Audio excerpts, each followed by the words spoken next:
আসসালামু আলাইকুম everyone, welcome to daily diary. আজকের রেসিপি ফ্রাইড রাইস। সকলের পছন্দ হলেও অনেকে নিজের মতো করে করতে পারেন না, আর তাই আজকে নিয়ে এলাম আমরা। চলুন তবে শুরু করা যাক। ফ্রাইড রাইস তৈরিতে প্রথমে আমরা ভেজিটেবলস নিয়ে নিয়েছি। এখানে আছে পেঁয়াজকলি, গাজর, ফুলকপি, ক্যাপসিকাম, পেঁয়াজ, টমেটো এবং ধনিয়া পাতা। এবার আমরা পোলাওয়ের চাল ভালো করে ধুয়ে নিয়েছি। ফ্রাইড রাইস রান্না করার জন্য প্রথমে একটি পাতিলে পরিমাণ মতো পানি, তেল এবং লবণ দিয়ে ফুটিয়ে নিতে হবে। পানিতে যখন বলক উঠে আসবে তখন আমরা ধুয়ে রাখা চালগুলো দিয়ে দিব। চাল দেওয়ার পর ভালোভাবে নেড়েচেড়ে দিতে হবে। এবার আমরা ঢেকে দেব চালটা প্রপারলি রান্না হওয়ার জন্য। কিছুক্ষণ পর নেড়েচেড়ে হাত দিয়ে চেপে দেখতে হবে চালটা হয়ে গেছে নাকি। এই ক্ষেত্রে চাল কিন্তু 80% রান্না হবে। চালটা রান্না হয়ে গেলে আমরা একটি ট্রেতে সবগুলো চাল বিছিয়ে দিব। আপনারা বড় কোনো প্লেটেও দিতে পারেন।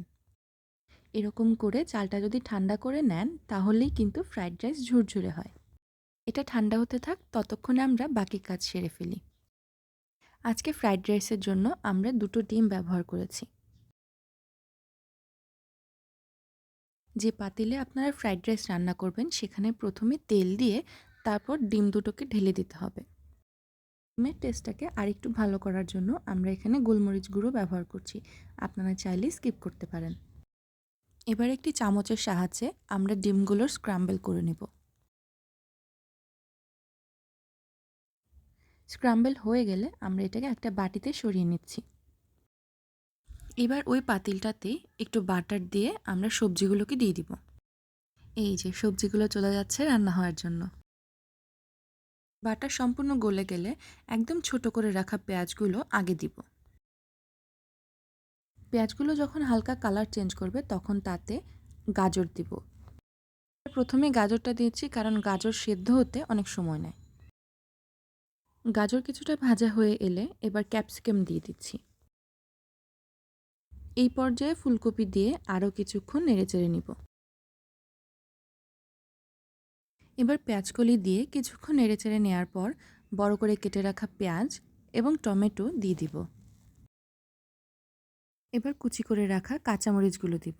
সবজিগুলো আলাদা করে দিলে এগুলো কিন্তু সুন্দর করে ভাজা হয়।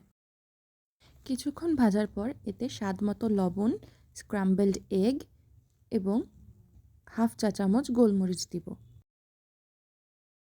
এই পর্যায়ে হাফ চা চামচ পেঁয়াজ বাটা এবং হাফ চা চামচ আদা বাটা অ্যাড করব।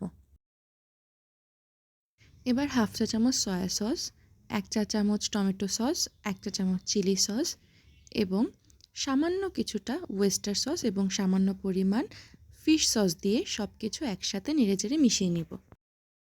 সব কিছু কিছুক্ষণ ভেজে নেওয়ার পর ঠান্ডা হয়ে যাওয়া চালটা এটার মধ্যে দিয়ে দিব।